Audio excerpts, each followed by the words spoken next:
Promesse biblique du jour. Portons un regard au texte biblique pour voir ce que fut le premier Noël, le Noël originel, le vrai. Marie, une simple jeune fille de Judée, reçoit la visite d'un messager du ciel pour l'informer du plan divin. Il faut que pour sauver l'homme de la condamnation incontournable où le pousse sa nature portée au mal, Dieu envoie son Fils sur terre pour qu'il devienne homme, souffre comme homme et meurt pour les hommes. Le vrai Noël, Dieu envoie son Fils sur la terre. Tant que l'homme ou la femme se croit quelqu'un, se prend trop au sérieux et se laisse consumer par l'orgueil de la vie, il ou elle n'a rien compris à Noël. Noël, ce n'est pas l'homme qui monte, c'est Dieu qui descend le plus bas possible pour habiter la bassesse d'une servante entièrement soumise et devenir ensuite le dernier des hommes. Toute proportion gardée, si en ce jour nous reconnaissions que Dieu a jeté sur la bassesse de notre personne un regard d'amour, de réconciliation et de paix, nous serions prêts à rencontrer Jésus, celui qui s'abaisse jusqu'à nous pour nous rendre heureux. Si Jésus avait voulu naître dans un palais, seuls les rois l'auraient rencontré.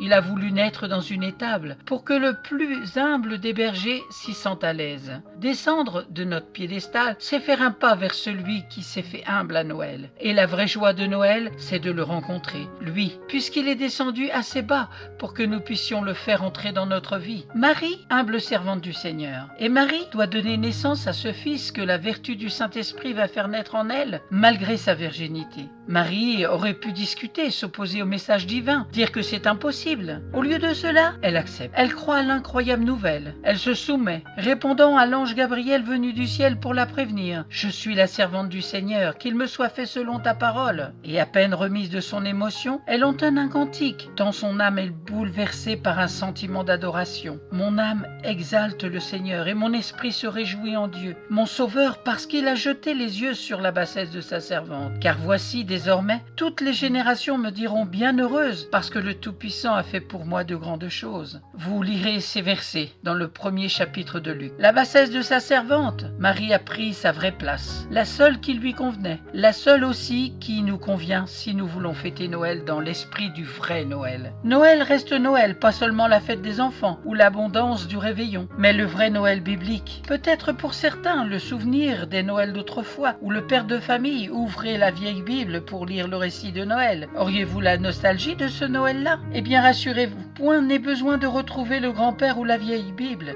Le vrai Noël peut être jeune, moderne, actuel, puisque le récit biblique est d'une éternelle jouvence pour vous. Le recensement de toute la terre. Or, ce texte, 1000 fois évoqué et toujours inédit, énonce en termes très humains le plus grand événement de l'histoire. C'est l'époque où César veut faire plier les populations de son immense empire sous le joug de l'autorité romaine, en ordonnant un recensement de toute la terre. Recensement qui oblige d'innombrables honnêtes citoyens à se déplacer pour aller se faire inscrire dans leur ville d'origine. Nous lisons dans l'Évangile selon Luc chapitre 2 versets 4 à 7. Joseph aussi monta de la Galilée, de la ville de Nazareth, pour se rendre dans la ville de David appelée Bethléem, parce qu'il était de la maison et de la famille de David, afin de se faire inscrire avec Marie, sa fiancée, qui était enceinte. Pendant qu'ils étaient là, le temps où Marie devait accoucher arriva, et elle enfanta son fils premier-né. Elle l'emmaillota et le coucha dans une crèche, parce qu'il n'y avait point de place pour eux dans l'hôtellerie. Pas de place dans l'hôtellerie pour un couple qui a plus que quiconque besoin d'un lit. Marie sera obligée d'accoucher au bord du chemin, avant que Joseph se trouve l'étable qui leur servira de gîte. Pas de place parmi les grands de ce monde pour le plus grand de tous, le futur roi des rois et seigneur des seigneurs.